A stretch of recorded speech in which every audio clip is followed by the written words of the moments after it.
Welcome back. It's the Dedrique Taylor Coaches Show. I'm your host, Brandon Marcus, with the head coach of Cal State Fullerton, Dedrique Taylor. Dedrique, what's up, my guy? Not much. Just trying to survive. Literally trying to survive. We split the weekend, so there's a lot to be excited about, and there's a lot to be upset about. But we're trying to be productive nonetheless. We'll talk about that game in a little bit because we obviously want to make sure we get to the recap of those games, but we also want to discuss just the concept of back-to-back games because you and I talked before the season even started that they're going to be going Friday, Saturday, and it's different than what you're used to with the Thursday, Saturday, because you've said in the past that you want to do the back-to-back games because it gives you kind of a good idea in terms of the Big West tournament, what these guys are going to face.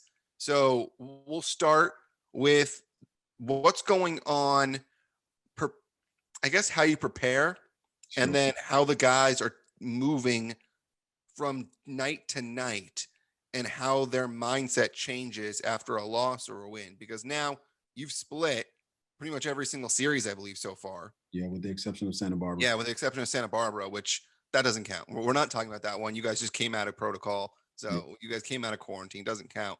Sure. But what's it like for you guys? Because back to back, you're going to have to do it in the Big West tournament, but it's different during the regular season where you have that day off on Friday to rest. What's it been like?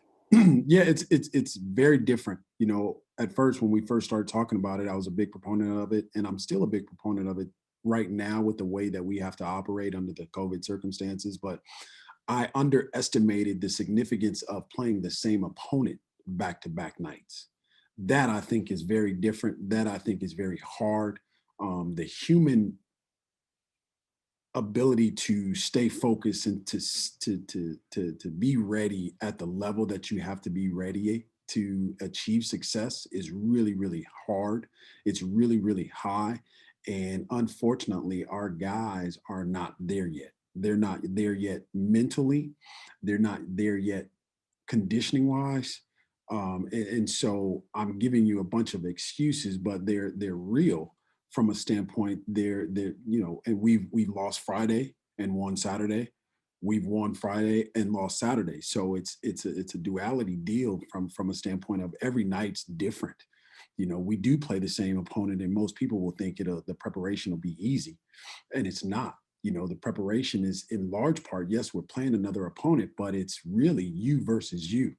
Are you mentally as good as you were the night you won? Are you mentally focused the next night when you need to win and you haven't won on Friday? And so I've said this before, and I truly believe it. Like the teams that repeat as champions, the teams that repeat and they just win on a roll, 6 or 7, 8, 9, 10 games in a row, that is hard to do. And I think our program has a different level of appreciation for what that's like and how hard that is to accomplish. That's something more so than the physical attributes, the talent. It's more the mindset. Our guys Friday going into it, they were ready. This past weekend, we played the University of Hawaii, and they were ready. They like mentally, they were into it. They knew what we had to do. We didn't play perfect basketball, but we played hard. We played together, and we did some of the things that I thought were important. Whereas the next night, they weren't as focused, and I could tell. From their lack of preparation, not preparation, but their lack of focus onto those things that we deem as necessary or important to winning. Number one, energy. The energy has to be there, and it has to be there nonstop. And I look back at the game, the first 4 or 5 minutes, we were really good. But as the game went on, we kind of waned and got away from those things that are important to us from a mental standpoint, and then obviously a physical standpoint. We weren't as aggressive as we needed to be. And so what I found is that I do have a different appreciation and a different opinion on the back-to-back. But it is what it is. It's the way we have to operate, and we have to learn how to operate under whatever the circumstances are we're dealt. We have to produce. Let me ask you this. Which is the harder part, playing Friday, Saturday, or playing the same opponent back to back nights? Playing the same opponent back to back nights. And it's interesting because you would think that the answer would be playing Friday, Saturday, because you would have a bunch of fatigue that Yeah. would set in, not only physical but mental as well, because it seems like it's repetitive as opposed to a different opponent. You got a different style of offense, a different style of defense, you got different players, everything's different, whereas you're playing the same guys, and so it gets repetitive. It's as if you're on the court and you Yeah. go and you play a game and then you're playing another one and you're playing the same exact team. And Yeah. so you would think that it'd be fatigue mentally and physically back to back nights, but instead it's actually the opponent, which is really interesting. I mean, because you would think you would actually gain from Friday to Saturday knowledge of what your opponent does, and you can make the adjustments and proceed as you would. I mean, as you would like the next night. Why is it so much more difficult? I think as coaches, we definitely gain the knowledge and we gain the perspective that it takes to be good Friday night and to be equally better Saturday night. The Mhm. hard part is our guys are not, they're not in shape, number one. So what tends to go when you get tired, the first thing that does go is the mental decision making, your ability to mentally slow yourself down or your ability to mentally get yourself going, whichever one it is. But the mental part of making those mistakes and then responding after those mistakes, that is the part that you know it needs to be adjusted with our ball club moving forward. And I think again, I want to go back to this. It's human nature. Once you beat a team Friday, it's human nature to let your guard down on Saturday. Or Mhm. once you've been beaten by that same team on Friday, it's human nature. Hey, we got to tighten it up, and we need to prove that we can win. When the reality should be, yeah, you want to play the same team back to back because the information is the same, the players are the same, but our mindset is not the same, and that's the changing factor. And I think that's the dominating factor that allows us to have success and not allows or doesn't allow us to have success is the simple fact that we're not the same person. We got to be the same person night in and night out. And before you look at the win or loss column, you have to ask yourself, did you do your best? And if you answered yes, then whatever happens with the win and the loss column, it becomes irrelevant because that will get taken care of as long as you do your best over the course of time. If there's 10 games, I can guarantee you'll probably win eight out of those 10 opportunities. But if you don't do your best, then you can't ask for a level. You can, obviously, but I think you know what to expect, or you should know what to expect. And that's, in my opinion, that's the hard part is to try to hold yourself or lead yourself to accountability. Yeah, I think that's interesting because you said something during that makes a lot of sense. Whereas if you win game one, then you don't respect your opponent the same way as you did coming into it. And then you let your guard down, you lose game two. You can even narrow it down to how you guys have been playing for the first part of conference play, where you come out in the first half and you struggle, Yeah. and then you respond in the second half. I mean, until this weekend, that's what you guys were doing, where you guys were struggling in the first half, and then you were responding because just like a Friday, Saturday, you lose Friday, you come back Saturday. Well, you lose the first half of the game, you come back and respond in the second half, Yeah. and it's about now putting those two things together, and Yeah. that's the hardest thing that you now have to do as a head coach is figure out how do I get it where they play for both halves on Friday and both halves on Saturday. No doubt. And that's the hardest thing to figure out. It is. And that's the thing that drives you crazy. That's the thing that keeps you up at night, 2 o'clock in the morning, eating cookie dough ice cream. You're not frustrated at the win. You're not frustrated at the loss. You're frustrated because you can't figure out what are the right buttons to push that would consistently allow our team to compete and play hard at the level that is required for you to have success. That's what you're frustrated about. That's what you can't answer. That's the thing, obviously, that keeps me up at night and allows me to add to my back fat. You're back fat with the cookie dough ice cream. I love it. So, what are you going to do now? Because you got to figure it out. I mean that's why you're paid to be a head coach is figuring Yeah. it out. And you, it's interesting because before this weekend, we had the whole first half, second half thing. Then this weekend came, and on Friday, you won both halves and you won the game. You started off really well, which is something that you guys hadn't done previously. And then Saturday, you lost both halves and you lost the game. So you figured out the whole first half, second half consistency thing for the worse on Saturday. Mhm. and you won the Friday game, you lost the Saturday game. So what do you do now? I think the most important thing is to identify what those things are. You know, the first 8 minutes of every half, we have to win. And how do we win that? We have to have excellent transition defense. We have to have three stops in a row, one or two times within that 8 minutes. We got to do a better job in terms of rebounding the ball. And if we can identify those things and then we can harp on those things and don't identify a lot, I don't think guys today can handle a lot. I think if you give them three or four things that they are able to focus on and just harp on those things nonstop. And so the the level of consistency that you identify those things and then you harp on those things, it has to be the same. And that's one thing that we're going to try to do with our staff is even down to the way that we sub the second night. We're subbing because we need to play harder. Playing hard allows you to create activity, which equals productivity. And that's one thing that we've been saying to our team is that, if you play hard, your activity alone will create a level of productivity. Mhm. If you don't play hard, you're not active and you're not productive. It's really simple, and that's what we're trying to buy into. And I think with this group, they are starting to understand it. Now it's just a matter of buying in and then buying in consistently. So in a hypothetical universe, if you guys were playing Thursday, Saturday, and you were playing different opponents, do you think that would be a lot better for the ball club that you currently have? I think it would be a lot better because the challenge would be different. Mhm. It would be another team, a new team doing new things under different circumstances. I think. Now we could still, under the circumstances, next year if we play Thursday, Friday, or Thursday, Saturday, and we get our behind whooped Thursday and Friday or Saturday, we'll figure that part of it out. I'm not saying that that's the right answer or that will happen. I think under these current circumstances, we have to identify those things that will allow us to be successful night in and night out. They happen to be within a 24-hour period. And we've got to sell out to those things. We got to buy into them and sell out to them and then be okay with the end result.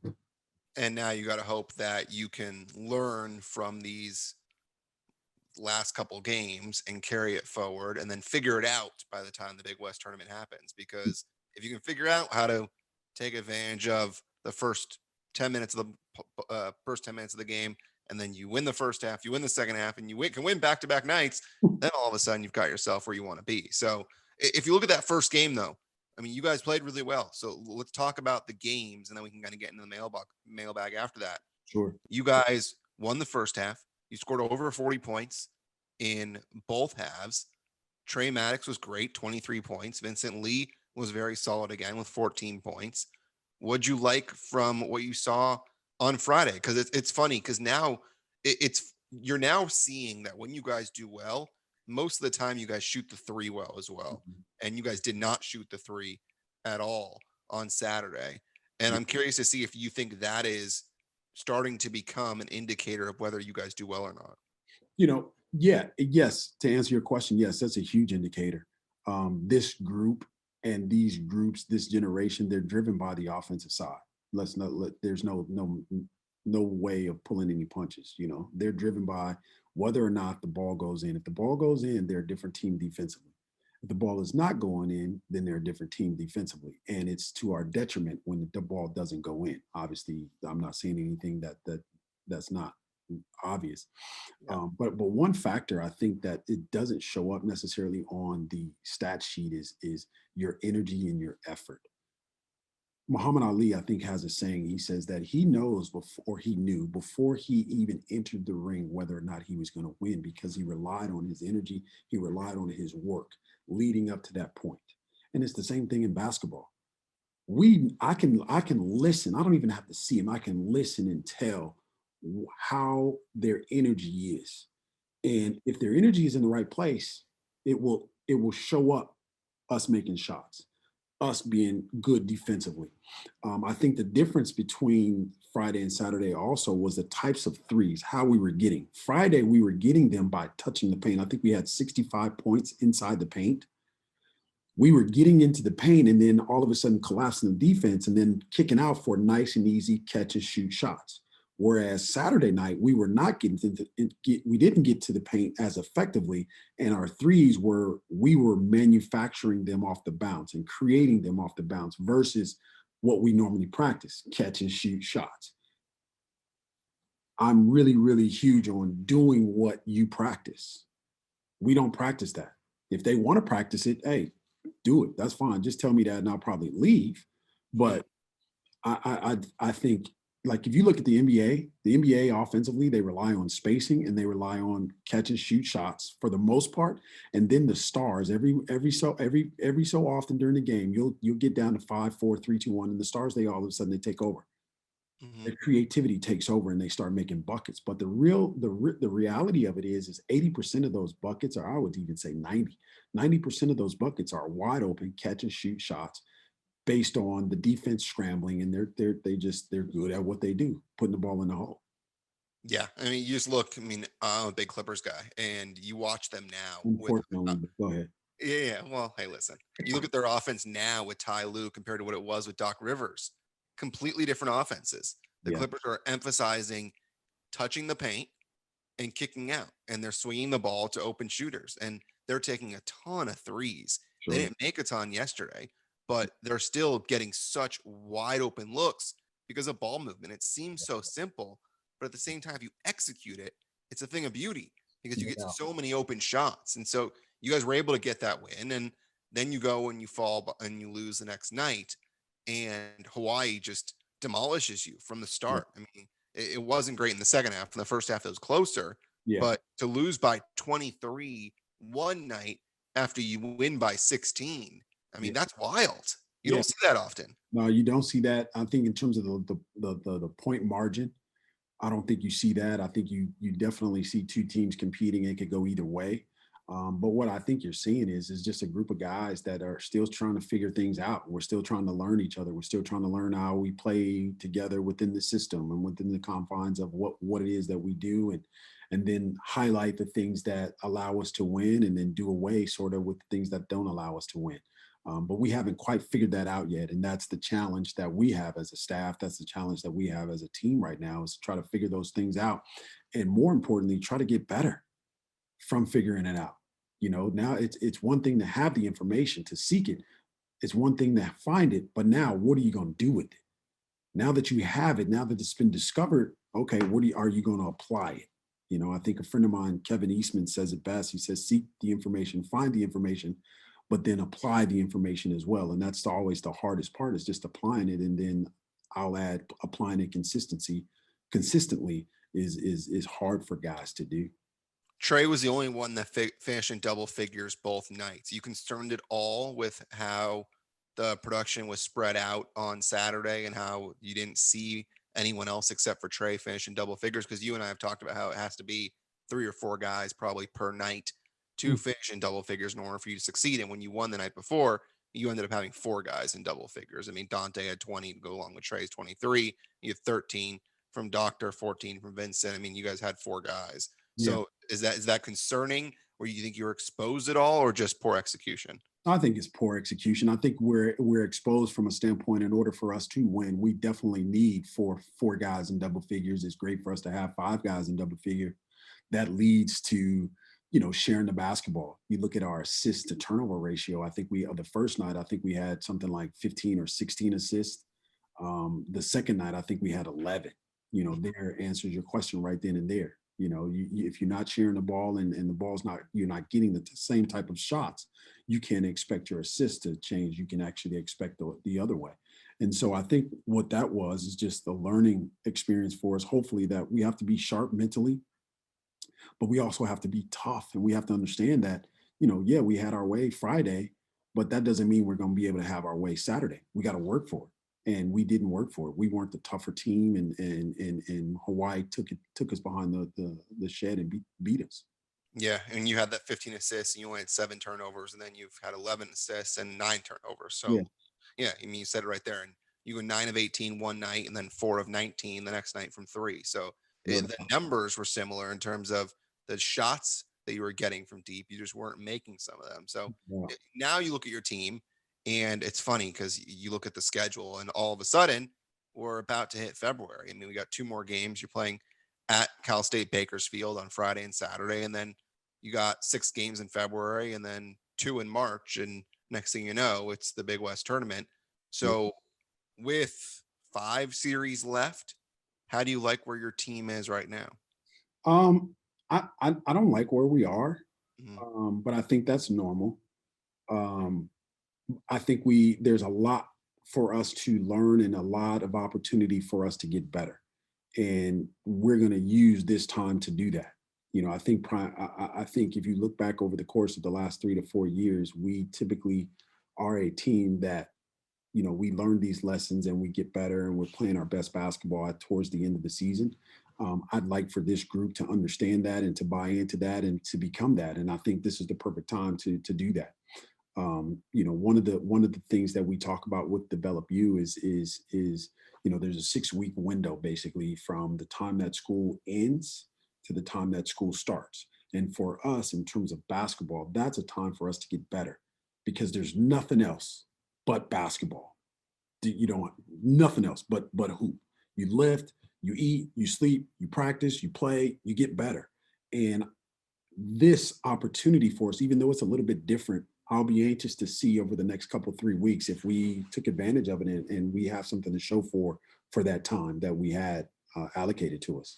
Yeah, you forget that these guys are still in school. It's funny because Yeah, you really do forget that. I yeah, personally, until you just mentioned them, like, oh man, they're not just playing basketball. These uh, guys are actually attending classes yeah, via Zoom and all that, doing yeah, stuff digitally, and that's a monster to try and figure out, man. To try and do that as an athlete, to attend school digitally, and then of course you guys still have your tests, and you still have your assignments, and to play basketball, it's difficult. It's tough yeah. to figure out. It's tough to get right. Yeah, it is, and that's what we talked about last night as a group. We had a special team meeting, and I made everybody bring their laptops and log into the system and get back acclimated to what it is and how it looks and how to use it and so on and so forth. Because we don't want to hear any excuses. Like this isn't the time for excuses. This is the time to get better, and this is the opportunity for us to take advantage of that time. You have to do your schoolwork now. Cool. Here it is. Do it. This is what it looks like. It's difficult because just like you and I are on this Zoom, they are on a Zoom, but they're on a Zoom with like 50 other people and the teacher. So that takes some adjusting, but they did really, really well academically the first semester as a team. They did really well. And so my hope and my thought is that they will do even better, this semester with the experience of using the first semester. They have that under their belt. They're a smart group of guys. They know what needs to be done, and hopefully they can buy into working hard. And that's what we're preaching, is just working hard. And sometimes that working hard, it might be a D. You worked your behind off and you got a D. Hey man, it is what it is. You got a D. So that doesn't negate your effort. That's the end result, but it doesn't negate your effort. And sometimes you have to understand in life, you're going to work as hard as you can to get a D, to get an F. And are you okay with that? No, but you understand I worked as hard as I could. It is what it is. And that's all I'm asking. Have you found it harder or easier to coach during this pandemic while juggling academics? Because obviously, when you guys are on the road, normally um, during a normal season, you have guys that you have study hall. These guys are doing their schoolwork and all that kind of stuff. And it's different when these guys are coming to and from classes in practice. Have you Mhm. found it's different at all in terms of academics plus basketball, or does it seem pretty similar to a normal year? I don't know the answer to that yet. We haven't been on the road in school yet. We were scheduled, we were in school and scheduled to play X, Y, and Z, but they got canceled because of COVID and so on and so forth. And so we will get this week will be our first opportunity to see what that feels like and experience that. I think the thing that may be different is that we'll be on the road basically Thursday and Friday. Whereas before, you play one game at home and you go away, or you go away and then you play one game at home. And so that will definitely be different. Just the optics of that thing is they're different. But how we are productive in that space, to me, it makes no never mind. Yeah, The environment is different, the optics are different. So be it. We yeah. still are charged with being productive. We still have an opportunity to be that. And that may sound harsh, but I don't care. It is what it is. Put pressure on yourself to be productive, period. Yeah, school is school. I'll be curious to see how it is. Before we get into our mailbag, for everybody that is listening first of all, a big thank you. We really do appreciate you supporting this podcast.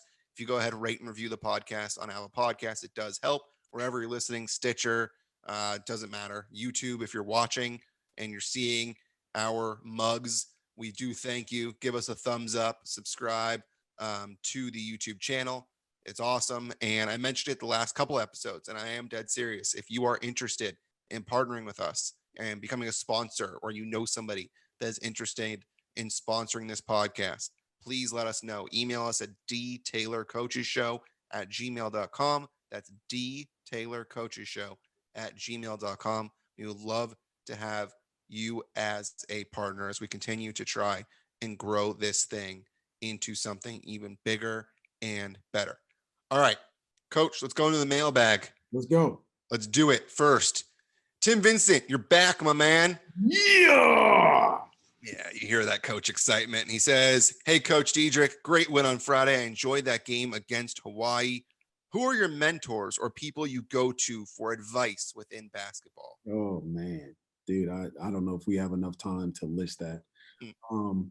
People that I go to, people that I look at, there's Quanzo Martin, there's Shaka Smart. We have relationships with those guys, and so we share stories, we lean on each other. There's Lamont Smith, who's currently out of the business, but I think it's his perspective is really different because he's out of the business. But then we have, people that are outside of basketball per se. There's Brad Williams, who's a mentor and a friend of mine, and he gives me great advice. And within basketball, it's funny. There's a friend of mine, Leonard Perry. He's an assistant coach and a former head coach at the University of Idaho, and he's assistant now at Pacific. And we talk and just listening to the fact that other people are going through what we perceive as other problems. They're really going through the same stuff, and so we throw stuff on the wall and we talk about this and we talk about that. And so I'm super fortunate to be connected to a group of guys that I trust, that I respect. And I named only a few, and I probably shouldn't have named any because there's so many that we talk to.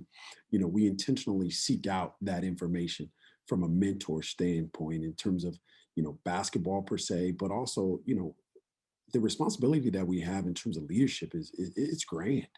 We are leading the next generation, and I always laugh and joke and I say I say, if I'm not responsible for teaching this group to figure out how to take care of me, then how can I expect them to figure that out? If I don't show them what to do, how are they going to know? So that's one thing that drives what we do in terms of mentoring is we hear from other people, and how are you impacting that? What do you do? What does your program stand for? And so when we're old and can't do for ourselves, hopefully this generation um, does that for us. Thankfully, I have girls, and I think they'll take care of me a lot more than these yahoos will. Oh, you're probably right. You're probably right. That's a good idea for a topic later on. Is mentors, Yeah. and we can talk about that and what it means to be a mentor and to have mentors and all that kind of stuff. Because we can go deep into that one. Yeah. His other question, I think we kind of hit, but I don't know if you want to give a quick answer to it. What areas do you think the team needs improvement most going Yeah, forward? yeah, I'd love to talk about us. I think we need to toughen up and be able to rebound the ball a ton better than what we are. That is an area that has very little to do with skills. It has a lot to do with desire. It has a lot to do with want to. And we typically are a much better rebounding team than what we are currently. We're more worried about how skilled that we are and our spacing and all this. Man, throw the ball up there and rebound the mother freaker so we can run, defend it, rebound it, and so we can get out and worry about all that other stuff. And I think that's one of the most glaring areas on our team right now is we gotta defend it. We're athletic, we're long, we're tall, we're rangy, but that's only on paper. It needs to show up in the games, and it needs to show up now, and it needs to be consistent. Patrick, didn't even see your question, my guy, until we just got to the mailbag. And his question was very much what our podcast was about. Dear Coach Taylor, what has game planning been like Normal year, you have two different opponents each week. Now it's game planning for the same opponent 2 days in a row, which never happens in college hoops. Also having a game plan while finding opponents like you did last week with CSUN. So, I mean, the game planning aspect, we didn't hit on that as much, Yeah. but very much a topic what we discussed in the podcast. Or has it been like game planning when you have the same opponent in back-to-back nights versus the two different opponents each week? Playing the same opponent, it's a little bit easier if there is such a thing. It's a little bit easier to prepare for them, but you are still worried and concerned whether or not your group is going to bring it night in and night out. I think there are some teams that they don't have to worry about that. That's a concern for us, is whether or not we're going to bring it night in and night out. The factors are still the same. The players are still the same. The second night is actually even better because we have more data. They've supplied us with more data the first night that we can use to guard them better the second night. But again, it all boils down to, if you don't have energy, you don't have effort, and you don't have purpose, both nights, the scouting part of it doesn't matter. You and That I discussed this earlier on, where it's when you have back-to-back nights, it kind of feels like it's more about you guys more than the opponent, right? Yeah, and I've never noticed that feeling more this year than ever. It's about us. It is about us. It's always been about us, but now it's more obvious to me, at least, that we need to focus on certain things, and we feel like if we do those things, there's certain things, three or four, maybe five, offensively and the same defensively. If we do those things, we'll give ourselves a great chance. I think the closest that we've gotten to that is Friday night when we played Hawaii. We were really good, but we were equally bad Saturday night. I think the first 4 minutes we were solid, but after that, I would tell you what, man, it was not pretty. Did you get a technical foul? No, no, I didn't get a tag. I didn't get a tag. I'll tell you You what thought saves about me. it. You What wanted to. saves me, You wanted to hit the shower. You wanted to hit the showers early. bad. I want to get two and just go home. But what saves me is this mask. Yeah, they can't see what you're They can't see what saying. I'm saying. They can't hear me, and I don't have to do like this. So it saves me a lot. I think the other thing that saves me is I've noticed that I have a lot of interactions during dead balls or timeouts with the officials, and we do have an assistant that knows me inside and out, and so he doesn't leave my side when I have those conversations, because he knows I could lose it at any minute. Oh, goodness gracious. Okay, final question. It comes from AD Lee, a new person reaching out. So we do thank you. New people, we love having new people and new questions. DTaylorCoachesShow@gmail.com.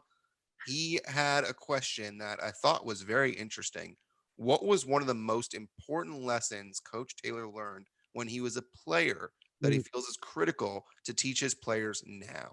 wow. And I think that name, AD Lee, if it's who I think it is, he is another mentor of mine. If it's who I think it is, his son went to the same school that I did as a UC Davis grad, Mm. and another guy that literally has known me since I've been a person.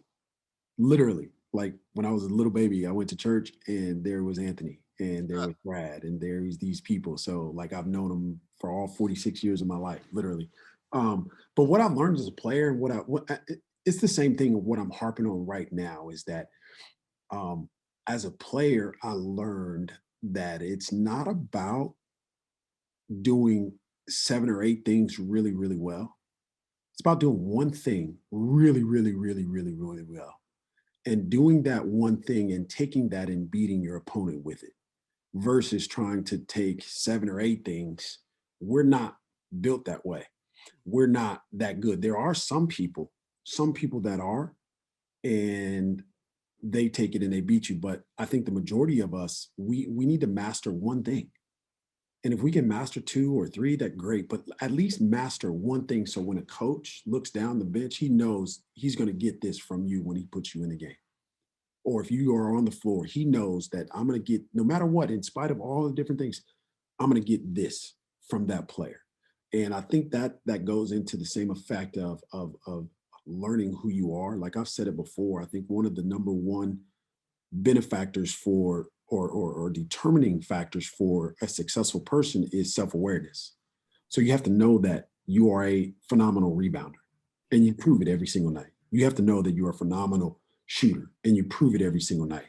And so that's one thing that I would say is just um, working hard to become that and then being aware of what it is that you are and then proving it night in and night out.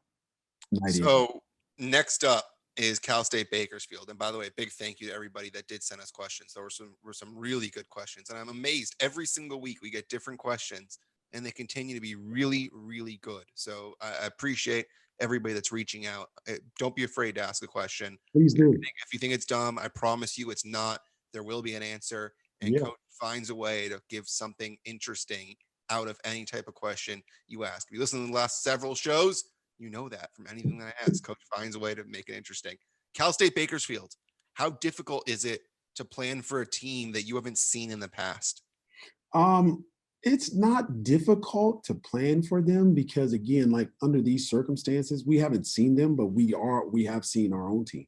Mhm. So we have to do what we have practiced and we have to do it hard. Bakersfield presents a different challenge, though, from a standpoint. I don't think we've seen the level of athleticism, the level of toughness, the level of play hard. I think they are number 7 in the country in terms of offensive rebounding. We haven't seen that, and that's a problem for us. That's something that we have yet to prove that we are very comfortable doing. And so Bakersfield will present a really good challenge for this group in terms of answering the bell and learning how tough we are, how physical we are, how we handle physicality. Do we buck up to it and fight physicality with physicality, or do we cower down? That's important to us in terms of how we are able to establish that. What it is, the keys to the game, and so on and so forth. The number one key will be rebounding. The number two key will be, are you going to be as tough as you need to be to win the game? Are you surprised at how well they've acclimated to the Big West? No, no, I'm not, because again, they're not a team they don't care about anything else. They just want to win, and they're bought into their coach. We've played them in the past. I think the last 2 or 3 years ago, we played them in the postseason, and they were the same team almost in terms of how hard they play, the way they defend it. They get in your chest tighter than your name is on your jersey. They dig in your chest and they are going to be there for 40 minutes. And whether you deal with that or not will determine whether you have success or not and how you deal with that. But know that going into it, it's gonna be a bloodbath, and they're gonna make it that way because that's the way that they have to win. Toughness, rebounding, athleticism. Those are three characteristics in a team that you love to see. So it'll be an interesting test for you guys, and we will talk about that series next week. A big thank you to everybody for tuning in, whether it's the podcast version or the video version on YouTube. Continue to listen. We love it. We appreciate it. Coach, good luck. Thank you. Thank you. We need it. We need it. And thank you all for listening and doing what Brandon has said. We appreciate you. Talk to you next time on the Dedrique Taylor Coaches Show. See you.